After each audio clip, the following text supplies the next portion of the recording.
Tapos na siya guys. So wala na siyang ilaw. Tumaas na to. Ibig sabihin, tapos na ang pinitang. So let's check. Mag-testing tayo.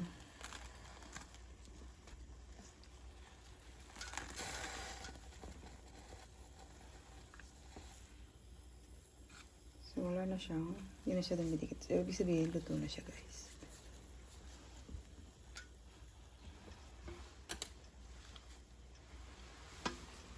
So, ayan, we're done cooking our radish cake. Ito yung isa. Ito mas makapal to. Try natin ang testing.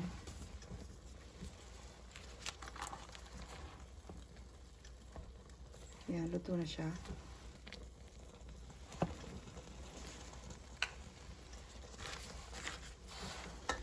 So, palamigin lang natin siya.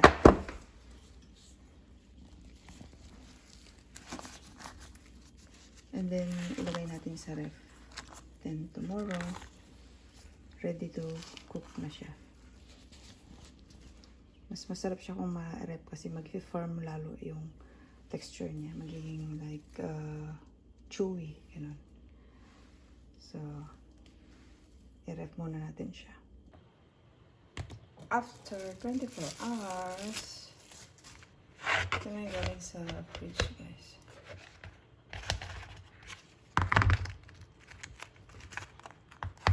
So, na-rep natin siya ng bukong magduman. Ayan siya matanggal. Ayan. Ito na ang pinakamalit na kinuha.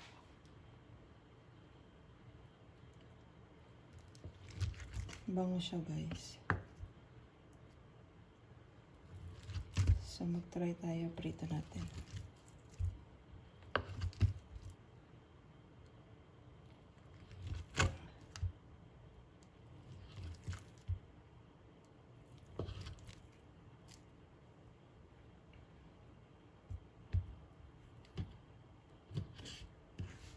Kunat siya.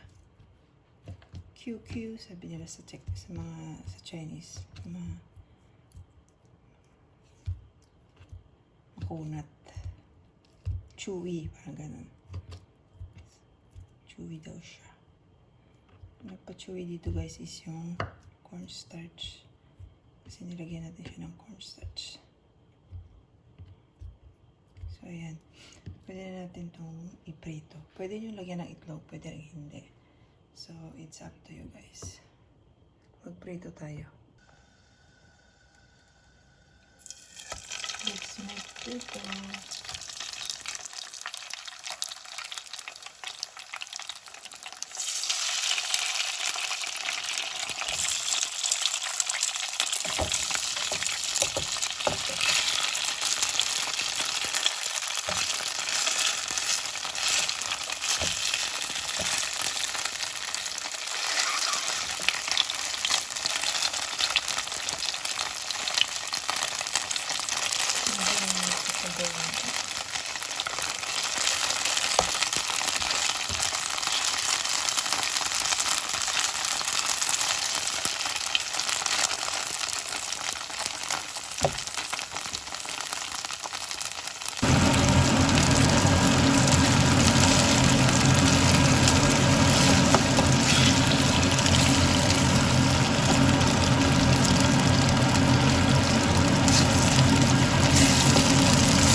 Charan! May sauce tayo, guys.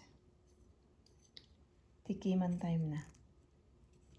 Ito na yung niluto ko na may egg. May egg. Yan siya, guys. Pwede nyo siyang lutuin ng ganyan. Kung gusto nyo may egg. Kung gusto nyo naman ng plain lang, ganyan lang siya. So, dip natin siya sa ating sauce.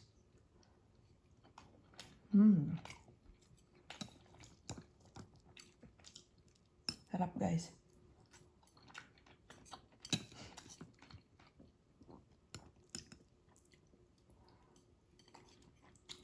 At naman tikman natin.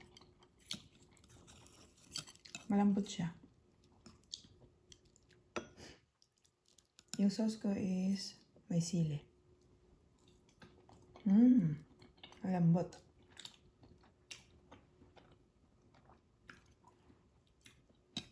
Sarap.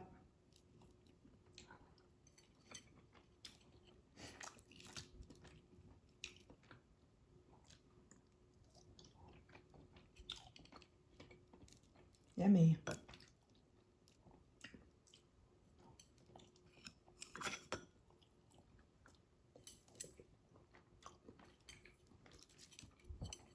Try nyo din, guys.